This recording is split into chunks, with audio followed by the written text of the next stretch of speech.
So hi everyone, beyond excited, it's James Varney here. Just wanted to share with you how the race went, the endurance race. Really amazing. Decided to enter it because putting in a lot of practice recently at the local kart track. I thought we'd have a chance, so 4 of us entered the endurance event, a 2-hour event. It was a real adrenaline rush and a real thrill of racing against 52 other people. My passion for karting and just the sheer fun of it has wanted me to record it and just let you all know what happened.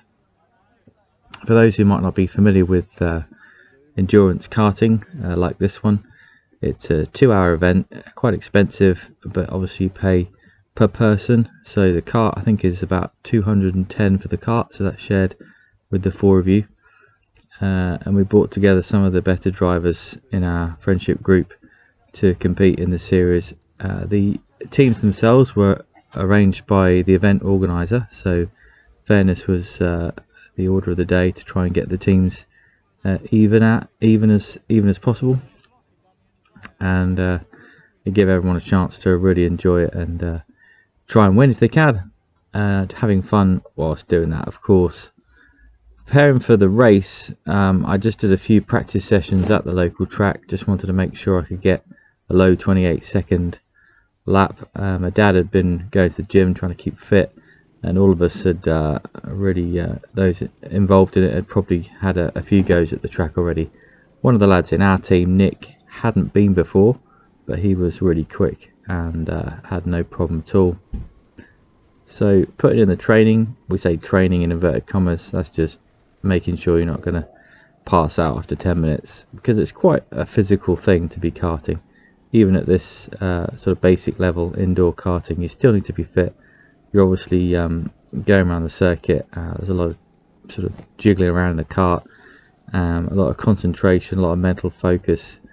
So physical fitness is a part of it, because especially if it's a 2-hour event. Technical skills, well, they were really helped along by Noah Fuller. He organised us, and the changeovers in the pits, it's really important that there's no one else in the pits. You can lose a few minutes, up to a few minutes, just in the pits alone, and that's not going to help you in the race. You haven't got a chance if you fall behind a minute, let alone 30 seconds. So we had some really good changeovers in the pits.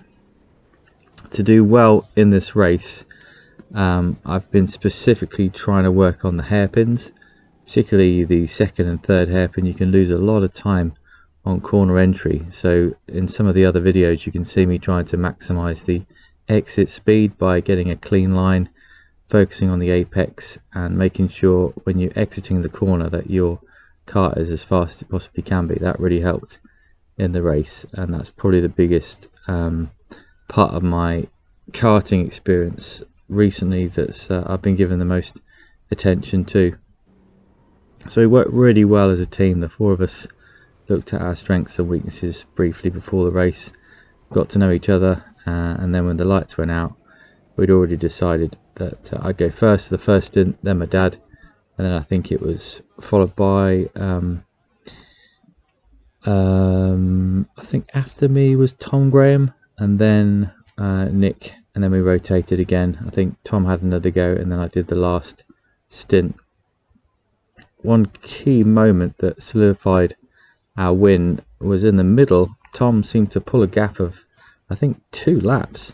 Maybe it was bad changeovers from others, or he just managed to stay out of trouble, but that really helped us. Sort of an hour and a half in, or maybe an hour in, we were 2 laps up, so we could feel a sort of sense of achievement already, but who knew what was going to happen by the end of the race. Had to keep a focus. 2 of the other teams were sort of jostling for position in second at the hour mark, and they were swapping around, and the gap was coming down. I think at one point it was just sort of half a lap's gap between us and second, so it was at that moment that we really had to focus and make sure our pit stop changes were on top.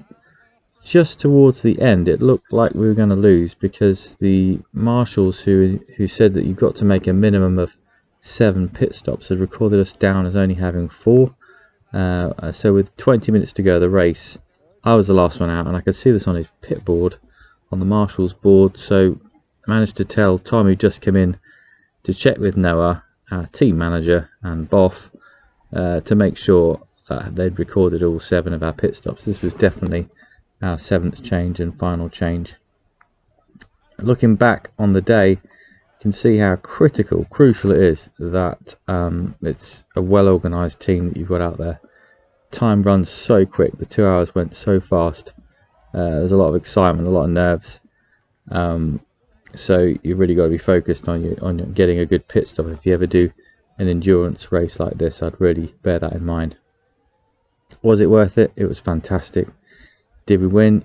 Shockingly we did. Amazing celebrations at the end, and it was a lot of fun. Entering the 2-hour endurance race is well worth it at Exeter if you get an opportunity, and I hope you enjoyed watching this video.